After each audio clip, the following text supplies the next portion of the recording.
کی تقریب میں ہونا تھا، لیکن آپ کو پتہ ہے کہ بہت ساری مصروفیات کی بنا پہ میں نہیں آ سکی۔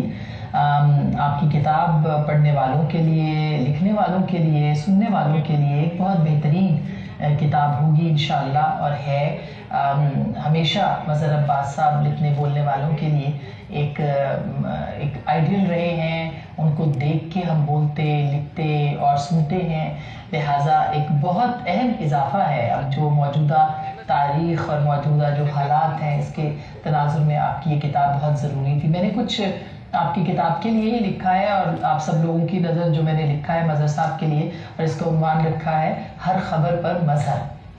ہر پیشے میں چند افراد اس شعبے کی آبرو ہوتے ہیں، قلم قبیلے کی آبرو مظہر عباس ہے۔ عشق پیشہ تو سنا تھا، مگر قلم کے عشق پیشہ مظہر عباس کی صورت ہی دیکھے۔ اس پیشے میں ہم نے قدم رکھا تو سوال تھا کہ صحافی کیسا ہو؟ جواب ملا مظہر عباس جیسا ہو۔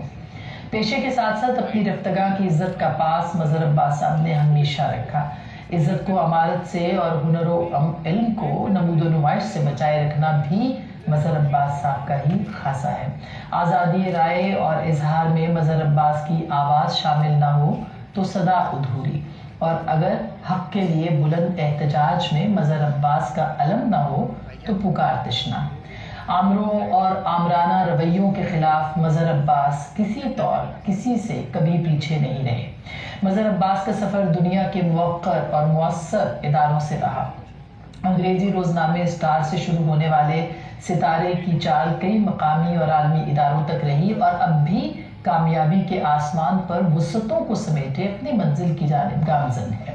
مظہر عباس اپنے خاندان کا وہ حوالہ ہیں جن پر خود خانوادے کو ناز ہے۔ مظہر عباس محض صحافی نہیں، ادب اور شاعری کے دلدادہ بھی ہیں، جو کم از کم اب صحافت سے منسلک بیشتر لوگوں کا خاصہ نہیں رہا۔ لاتعداد عمدہ شعر مظہر عباس کی گفتگو کا حصہ اور متعدد کتابوں کا علم نشستوں میں نظر آتا ہے۔ شہرت مگر قلمکاری ہی رہی، اور ناز کے لیے ان کے یہی سامان بہت ہے۔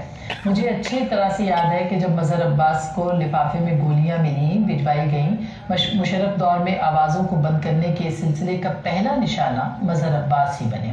مظہر عباس ہر دور کے طاقتوں کے نشانوں پر رہے، اور گواہ ہیں کہ کس طرح وطن عزیز نے آمریت سے فسطائیت تک کا سفر طے کیا ہے۔ مظہر عباس جس دور میں جینا مشکل ہو اس دور میں جینا لازم قرار دیتے ہیں، اور یہی وجہ ہے کہ Pakistan federal union of journalist کی سربراہی کے دور میں آمریت اور آمرانہ رویوں کے خلاف ڈٹ کر رہنمائی کی، اور اب بھی کر رہے ہیں۔ ہمارے محترم اویس توحید صاحب کا ایک جملہ مظہر عباس صاحب کے لیے قابل تحریر ہے کہ ہر خبر پر مظہر، یعنی کوئی بھی معاملہ ہو مظہر عباس اپنی قابلیت سے اس پر تبصرہ کر سکتے ہیں۔ کرکٹ جیسے کھیل پر بھی مظہر عباس کی ویسی ہی نظر ہے جیسی سیاست اور صحافت پر، البتہ ان کے اس فن پر توجہ نہ ہی انہوں نے دی اور نہ ہی ان کے چینلز اور اخبارات میں بیٹھے ساتھیوں نے۔ مظہر عباس ہماری پیڑھی کے صحافیوں میں پہلوٹی کے تبصرہ نگار اور صحافی ہیں، اور ان کے ہونے سے ہے قلم کا وجود۔ دعا ہے کہ ان کی آواز کا طلسم اور حرف کی آبرو ہمیشہ رہے۔